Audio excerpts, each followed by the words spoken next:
दिमाग में घुसने वाली चुड़ैल। ये कहानी गोरे गांव की है। इस गांव में अचानक एक चुड़ैल ने प्रवेश कर लिया था।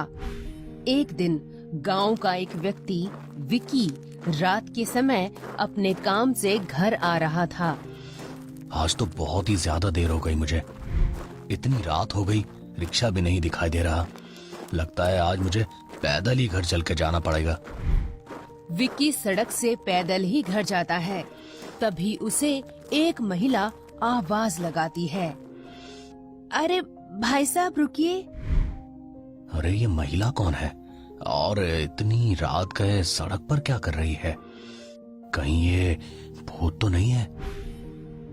अरे भाई क्या हुआ?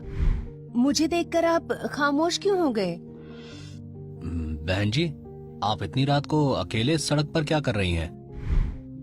असल में मुझे गांव जाना है, इसलिए मैं कब से रिक्शा आने की राह देख रही हूँ, पर अभी तक कोई रिक्शा ही नहीं आई। ओह, ये तो अपने गांव की ही कोई महिला है।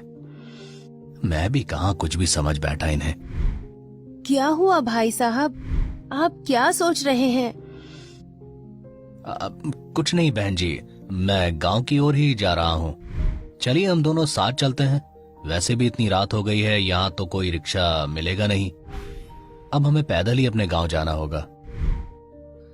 विकी और वो महिला दोनों बातें करते करते पैदल ही गांव की ओर जाते हैं। बहन जी, आपका नाम क्या है?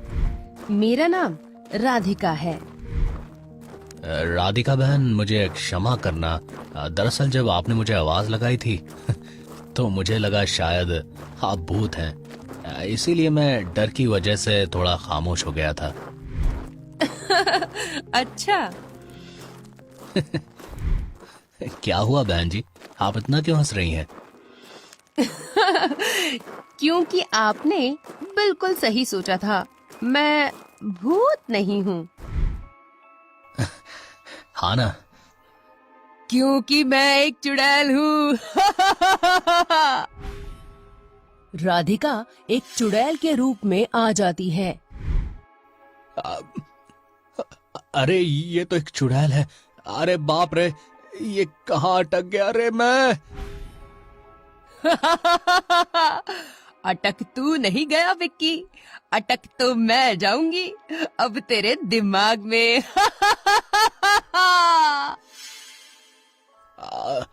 अरे नहीं नहीं, मुझे कुछ मत करना। मैं बाल बच्चे वाला आदमी हूँ, मुझे कुछ मत करना जी। तू चिंता न कर, अब तेरे बाल बच्चे सिर्फ तेरे बाल में ही बचेंगे।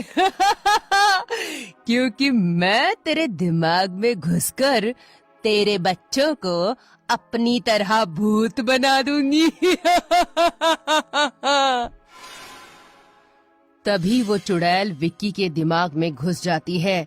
विक्की एकदम शांत हो जाता है, क्योंकि उसके दिमाग में वो चुड़ैल प्रवेश कर चुकी है। विक्की अपने घर जाता है। घर पर कामिनी, विक्की की पत्नी। अरे आप कहाँ रह गए थे? आज आने में इतना समय कैसे लग गया? मैं कब से आपकी राह देख रही थी। बच्चे कहाँ हैं? जी क्या हुआ? आप ऐसे क्यों बात कर रहे हैं? जितना पूछा है सिर्फ उतना जवाब दो। कामिनी विकी का ये रूप देखकर डर जाती है और डरते डरते विकी से कहती है, जी वो बच्चे कब से आपके आने की राह देख रहे थे। आप नहीं आए तो बच्चे अपने कमरे में सो गए। तभी विकी की दोनों आंखें खून की तरह लाल हो जाती हैं। ये देखकर कामिनी के होश उड़ जाते हैं। तभी विकी चुड़ैल की तरह आवाज निकालकर कहता है,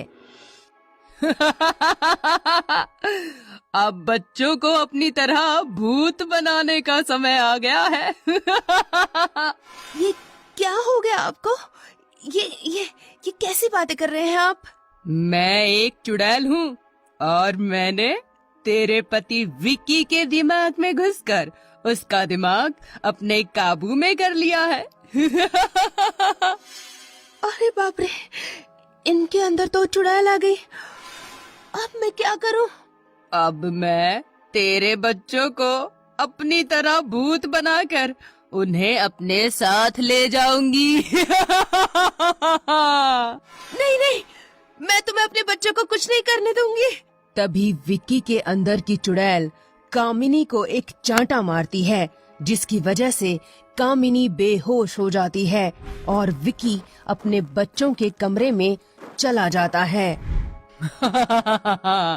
ये बच्चे तो बड़े प्यारे हैं और मुझे ऐसे ही बच्चों की कई सदियों से तलाश थी।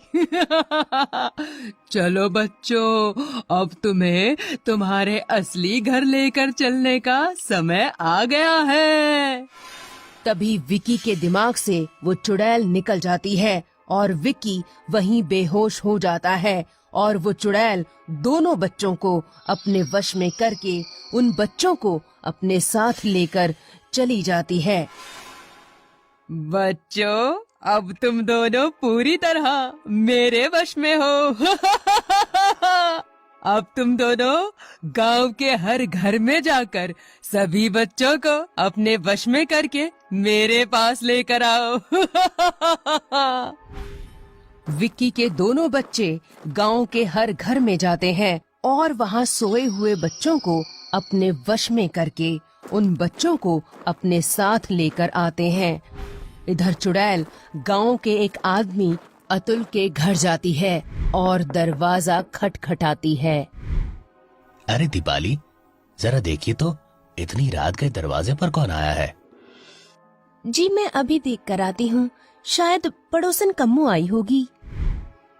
दीपाली दरवाजे के पास आती है और दरवाजा खोलकर देखती है तो उसके सामने वही चुड़ैल एक महिला का रूप धारण करके खड़ी रहती है।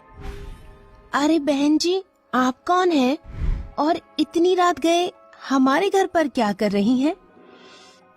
जी मेरा नाम राधिका है, मैं पास के गांव से आई हूँ।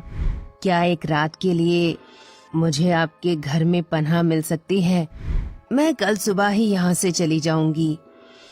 माफ कीजिए बहन जी, पर हम आपकी कोई सहायता नहीं कर सकते। हमारा घर पहले से ही बहुत छोटा है और हमारे 3 बच्चे हैं और घर में कोई जगह नहीं है। फिर मैं आपको घर में कहाँ सुलाऊं? बहन जी, मुझे सोने के लिए किसी जगह की जरूरत नहीं है। मेरे लिए तो बस चुटकी भर जगह ही काफी है जहाँ पर मैं आराम से घुस सकती हूँ। ये आप क्या कह रही हैं? मेरी तो कुछ समझ में नहीं आ रहा। तुम चिंता ना करो, अभी तुम्हारी समझ में सब कुछ आ जाएगा। तभी वो राधिका एक चुड़ैल का रूप धारण कर लेती है, जिसको देखकर दीपाली के होश उड़ जाते हैं और वो चुड़ैल दीपाली के दिमाग में घुस जाती है। अरे कहाँ रह गई हो दीपाली? कौन है वहाँ? दीपाली अंदर आती है और उसकी आंखें भी खून की तरह लाल हो जाती हैं। अरे दीपाली, तुम्हारी आंखें इतनी लाल कैसे हो गई? मैं दीपाली नहीं हूँ, मैं चुड़ैल हूँ। ये क्या मजाक किए जा रही हो दीपाली? इतनी जोर जोर से मत हंसो, वरना बच्चे जाग जाएंगे। तभी दीपाली अतुल को मारकर बेहोश कर देती है और वो चुड़ैल दीपाली के दिमाग से निकलकर उसके 3 बच्चों को अपने वश में करके उन्हें अपने साथ लेकर चली जाती है। इधर अगले दिन सुबह विक्की को होश आता है। ये सर कितना भारी हो गया मेरा। कामिनी, कहाँ हो तुम? कामिनी बेहोश पड़ी थी। विक्की उठकर उसे होश में लाता है। ओह, अरे वो चुड़ैल कहाँ है? उसने मेरे बच्चों को कुछ किया तो नहीं ना? कल रात वो तुम्हारे अंदर आ गई थी विक्की। क्या कहे जा रही हो कामिनी? कामिनी विक्की को सारी बात विस्तार से बताती है और विक्की को सब कुछ याद आ जाता है। दोनों दौड़ते हुए अपने बच्चों के कमरे में जाते हैं, पर वहाँ बच्चे नहीं थे। अरे विक्की, हमारे बच्चे कहाँ हैं?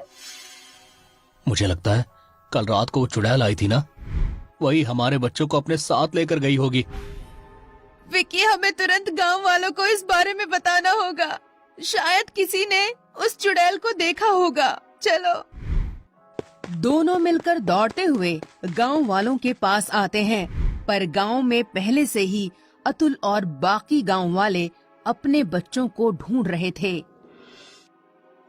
गांव वालों, कल रात मेरे दिमाग में एक चुड़ैल घुस गई थी और उसने कामिनी और मुझे बेहोश कर दिया था। उसके बाद वो हमारे दोनों बच्चों को अपने साथ लेकर चली गई है। विक्की, कल रात को वो चुड़ैल मेरे 3 बच्चों को भी अपने साथ ले गई। इसी तरह गांव का हर व्यक्ति वही बात कहता है जो विक्की और अतुल ने कही थी। सुनिए गांव वालों, वो चुड़ैल रात के समय ही हमारे गांव में आई थी और वो हमारे गांव के बच्चों को अपने साथ ले गई। आज रात वो दोबारा जरूर इस गांव में आएगी। क्या बात करते हो विशाल, वो यहाँ दोबारा क्यों आएगी?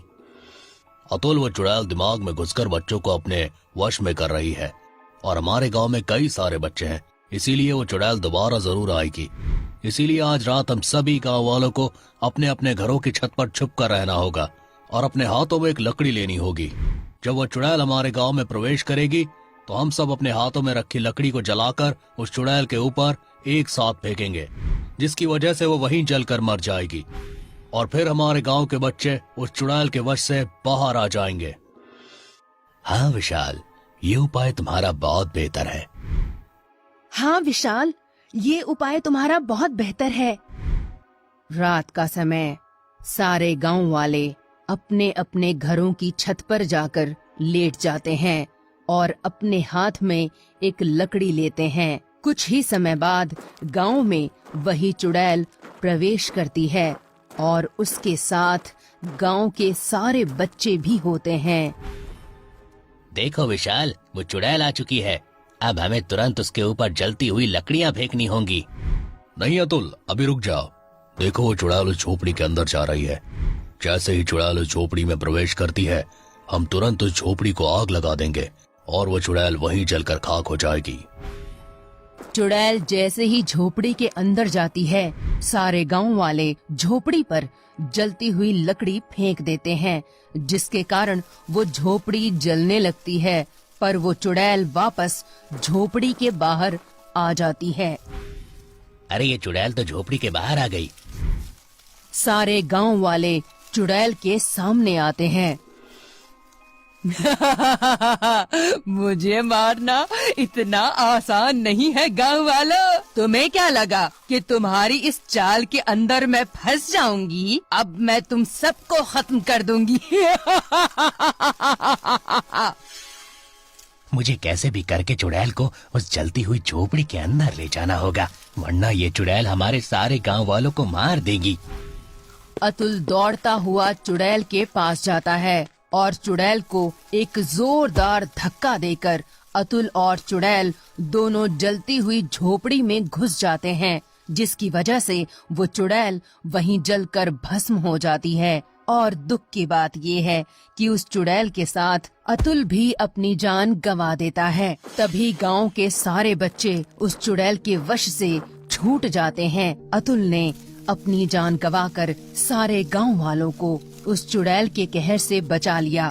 सारे गांव के बच्चों को सुरक्षित अपने अपने माता पिता के पास भेज दिया। इस तरह अतुल ने अपनी जान गंवाकर सारे गांव वालों को चुड़ैल से बचा लिया।